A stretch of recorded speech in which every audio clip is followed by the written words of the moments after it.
Hello, my name is Alex Krasnok, and here I'm going to discuss capacitance and capacitors within the framework of my course for numerical analysis of electrical devices. So what is capacitance? Capacitance is the measure that we use to describe the ability of objects to store electric charge. Of course, different objects will be able to store the different amount of charge per unit potential difference. So the capacitance can be different. Let us, for example, consider a spherical metallic body that we charge by negative charge. So initially, this metallic body is under the zero potential, and the negative charge, of course, creates the negative potential. So this negative charge will be moving and creating the currents to the areas of zero potential. And in the equilibrium, after a while, this negative charge will be distributed over the surface of this body in a way that creates the constant potential inside of this body, and of course, zero electric field. So we know the formula for the potential of the spherical body charged by the charge Q. And on the surface of this spherical body, if we substitute this distance by the radius of the sphere, we got this formula, which we can now substitute to the formula for the capacitance. This voltage now, which is, of course, the difference of the potentials between 2 points A and B. So if our point A is attributed to the surface of this spherical body, and point B is somewhere very far away from the system where the potential is zero, or it can be potentially a ground, which is also under the zero potential. In this case, the potential will be equal to the voltage. Okay, so we can substitute this formula for the voltage inside of this definition of the capacitance to get this formula, which describes the dependence of capacitance of the metallic sphere through one single parameter, which is the radius of the sphere. Okay, so you can notice that the capacitance in this case totally defined by the size of the object. The larger the object, the larger the capacitance. Of course, if you want to store a large amount of charge, this approach fails because then your system must be very, very large. So in order to store more charge, we need to consider a system of at least two metallic objects and introduce a new concept of mutual capacitance. So now let us consider two distant parallel plates, plate A and plate B, charged to charges QA and QB, which create the potential A and potential B on the corresponding plates. So these potentials will be equal to the charge divided by the self-capacitance of each plate. So now if we move these plates closer to each other and set them at a distance much smaller than the size of the lateral size of the plates, the external fields will cancel each other, as you can see, for the negative and positively charged plates. These fields will be counter directed, so they will cancel each other. But the field inside between these two plates will be double, so it's twice as larger as the field of one metallic plate.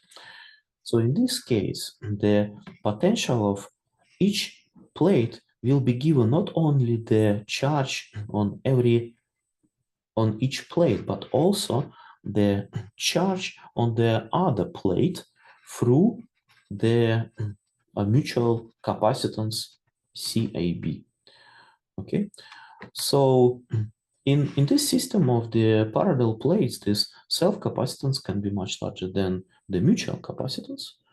So we come to this formula that describes the mutual capacitance of this system, which is equal. So the capacitance of this parallel plate capacitor is equal to the dielectric permittivity of the dielectric between the plates times the area of every plate divided by separation distance between the plates. Okay, so now let us consider the role of the dielectric. So why we need dielectric? Because according to this formula, capacitance is multiplied by dielectric permittivity, and if you use the dielectrics with large refractive index or dielectric permittivity, then it increases the capacitance. And so why? When I ask this question to students, sometimes they reply that the electric increases the electric field between the plates, so you can store more electric field inside of these capacitors. However, it is not the case, because when we place the dielectric inside of some electrostatic field, the dielectric gets polarized, right? And as we discussed recently, this polarization is described by dielectric permittivity according to this formula. And according to the fact that the vector D, the displacement vector, must be continuous or equal inside of the dielectric and the outside, we come to this fact that when we place dielectric inside of in an electrostatic field, our field inside of the dielectric is reduced by the epsilon. So let's say for a typical material like this, with very large dielectric permittivity of few thousands, the field inside of the capacitor will be also reduced by a few thousand, which means, by the way, that you can apply a larger voltage, a larger potential difference across this dielectric, across this capacitor, and it won't be broken because the electric field is reduced. So what actually happens when you place the electric between the metallic plates is the fact that, as I said, the dielectric gets polarized, which means that its dipole moments of every molecule or atom rotate and align along the electric field, like shown here. So this plus minus object indicates the dipole moment. So it aligns along the along the electric field, which means that we have this surface area of the dielectric between dielectric and metallic plate, where this distance between the charge of the dielectric and the charge of on the metallic plate is very, very small and also dense. Okay, so this couplings between the negative and positive charges, we have much more of them per unit area if without any dielectric. So without any dielectric, only those charges that sit on the metallic plate, like positive couples to the negative. In the case of the dielectric, we have the surface of this dielectric, which gets polarized, which means that we get effectively one surface to be charged negatively, the size that is closest to the positive charge of the plate, and positively, which is closest to the negative plate. And since this distance between two charges is very small, their coupling, their attraction is much stronger. This leads to the fact that we can store more charges to the plates. Of course, the charges are stored on the plates, not on the dielectric. But dielectric, because of this polarization, enables storing much more charge per unit area.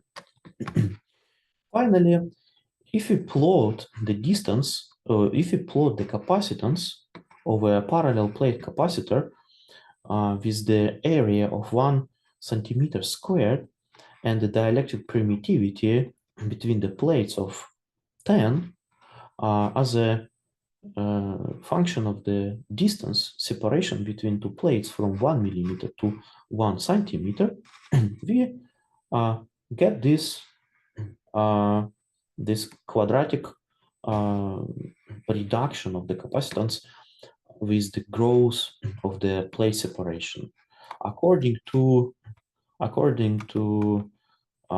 this formula here. Okay, so now having this formula, having this result, notice by the way that when this separation is 1 millimeter, the capacitance reaches 9 picofarad.